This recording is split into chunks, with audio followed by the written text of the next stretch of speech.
Hello मेरे दोस्तों, कैसे हो? अच्छे होंगे, आशा नहीं पूर्ण विश्वास है। मेरे दोस्तों, आपका हार्दिक स्वागत है विलेज तक में। आज की सच्ची घटना 13 अप्रैल 1919 जलियांवाला बाग हत्याकांड की पूरी घटना हम इस वीडियो के माध्यम से बताएंगे।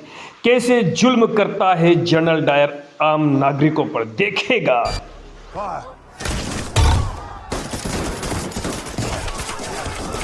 13 अप्रैल साल 1919 अमृतसर का जलियांवाला बाग मानवता को शर्मिंदा करती एक ऐसी घटना का गवाह बना जिसने हमेशा के लिए गोरे अंग्रेजों के चरित्र पर काला दाग लगा दिया। इसी दिन जनरल डायर ने हजारों मासूम निहत्थे हिंदुस्तानियों पर लगातार गोलियां चलवाई। यही नहीं, उन लोगों के भागने का तमाम रास्ते बंद कर दिए गए सिवाय मौत के। उनके पास कोई रास्ता नहीं था। आगे जाकर क्रांतिकारी उधम सिंह ने जलियांवाला बाग हत्याकांड में गोली चलाने का आदेश देने वाले जनरल डायर को गोली मार दी और इस हत्याकांड का बदला ले लिया। लेकिन ये सवाल फिर खड़ा हुआ कि क्या सच में मरने वाला वही व्यक्ति था जिसने उस बाग में गोली चलाने का आदेश दिया? आखिर क्या है इस हत्याकांड के पीछे की क्रूर सच्चाई? वो कौन से सर्कमस्टेंसेस थे जो इस घटना के लिए जिम्मेदार थे? आज के इस हिस्से में हम जानेंगे दिल दहला देने वाली इस घटना की एक सच्ची घटना। हमारे साथ आखिर तक जरूर बने रहिएगा ताकि आज की पीढ़ी भी जान पाए कि आजादी उतनी भी सस्ती नहीं है जितनी आसानी से आज हम इसे एंजॉय कर रहे हैं। जलियांवाला बाग हत्याकांड की भूमिका उस समय बननी शुरू हुई जब अंग्रेजों ने रॉलेट एक्ट लगाया और देश भर में इसका विरोध शुरू हुआ। वो तारीख थी 10 अप्रैल। रॉलेट एक्ट का विरोध चल रहा था और अंग्रेजों ने इस एक्ट के विरोध करने के लिए सैफुद्दीन किचलू, डॉक्टर सत्यपाल को गिरफ्तार कर लिया गया।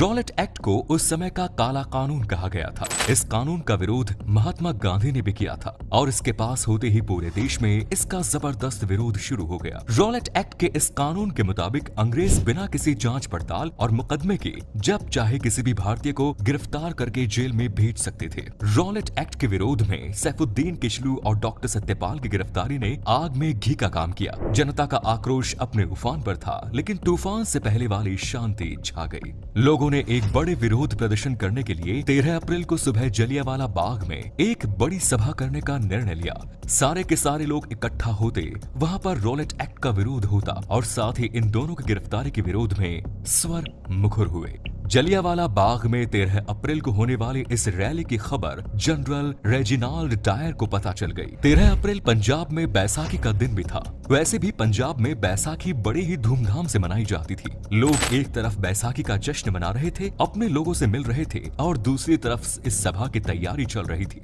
लेकिन जनरल डायर ने इस सभा के खिलाफ पहले से ही तैयारी कर ली थी। उसने 12 अप्रैल को ही अतिरिक्त सैनिक टुकड़ी बुलाकर अपनी तरफ से पूरी तैयारी कर ली। सुबह का वक्त था।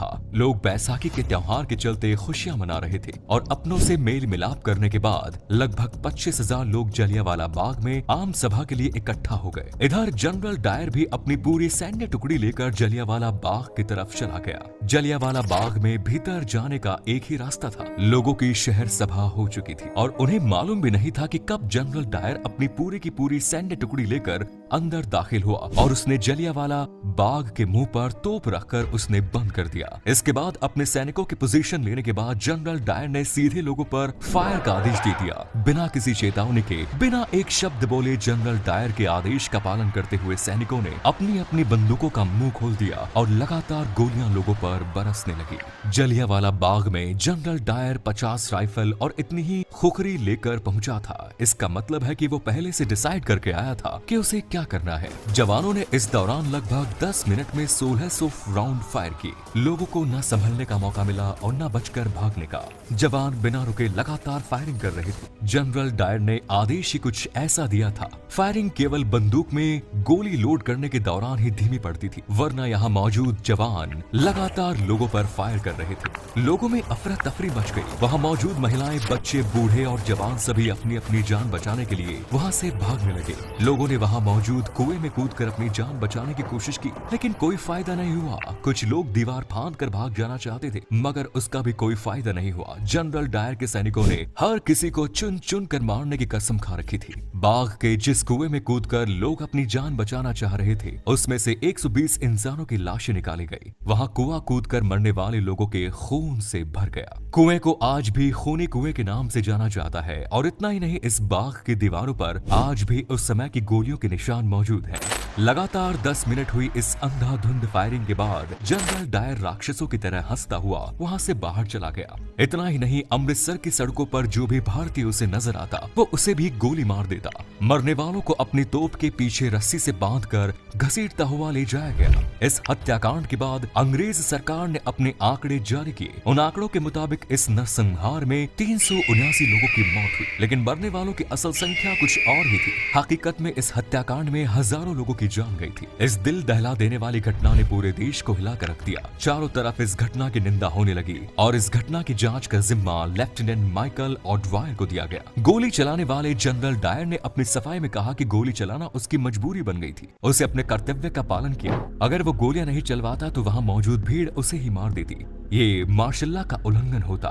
लेफ्टिनेंट माइकल ओड्वायर, जो कि इस मामले की जांच कर रहा था, वो जनरल डायर के इस जवाब से संतुष्ट हुआ। आगे चलकर इस मामले की जांच लाहौर के हंटर कमीशन के द्वारा की गई। फाइनली इस मामले में जनरल डायर को सही माना गया और ब्रिटिश अधिकारियों ने उसे प्रमोशन दिया। लेकिन इसके साथ ही फाइनल रिपोर्ट में ये भी कहा गया कि जनरल डायर अब कभी इंडिया नहीं आएंगे और उन्हें ब्रिटेन में रहकर ही सर्विस करनी होगी। इस हत्याकांड के दौरान सरदार उधम सिंह जलियांवाला बाग में ही मौजूद थे। ये उनकी खुशकिस्मती थी कि वो इतनी गोलियां चलने के बावजूद भी बच गए, लेकिन उन्होंने कसम खाई थी कि वो इस हत्याकांड का बदला जरूर लेंगे। लेकिन इस हत्याकांड के मुख्य आरोपी जनरल डायर की साल 1927 में एक बीमारी के चलते मौत हो गई थी। लेकिन इस मामले की जांच करने वाला लेफ्टिनेंट माइकल ऑडवायर अभी भी जिंदा था। इधर उधम सिंह प्रतिशोध की आग में जल रहे थे। वो एक गरीब परिवार से थे। उन्होंने गदर पार्टी ज्वाइन की। उनके सिर से माता पिता का साया तो पहले ही उठ गया था, लेकिन उनका लक्ष्य तो माइकल ऑडवायर था, जो कि लंदन में था। जैसे ये जानकारी उन्हें मिली, वो लंदन जाने का जुगाड़ लगाने लगे। उन्होंने बढ़ई का काम करना शुरू किया और कुछ पैसे इकट्ठा करने लगे। पैसे इकट्ठा करके वो अमेरिका गए। अमेरिका के बाद वहां से लंदन पहुंच गए। लंदन में वो एक रेस्टोरेंट में काम करने लगे। रेस्टोरेंट में काम करते हुए पैसा जमा कर रहे थे ताकि एक पिस्टल खरीद सके। इतने सब काम करने के चक्कर में उधम सिंह को पूरे 21 साल लग गए। आखिरकार फाइनली वो समय भी आ गया जब उधम सिंह अपने लक्ष्य के करीब पहुंचे। साल 1940 में लंदन के क्रैक्सटन हॉल में ईस्ट इंडिया एसोसिएशन और रॉयल सेंट्रल एशियन सोसाइटी की मीटिंग होनी थी। इस मीटिंग में माइकल ऑडवायर भी पहुंचा था और उधम सिंह एक किताब में बंदूक रखकर ले गए थे। दरअसल किताब के पन्नों को उन्होंने बंदूक की आकृति के बीच से काट लिया था और उन्हीं के बीच में वो बंदूक छुपा कर ले गए थे। पंक्ति में सबसे आगे बैठे उधम सिंह माइकल ऑडवायर के आने का इंतजार कर रहे थे। जैसे ही माइकल ऑडवायर स्टेज पर आया, उधम सिंह ने 3 गोलियां उनके सीने में उतार दी।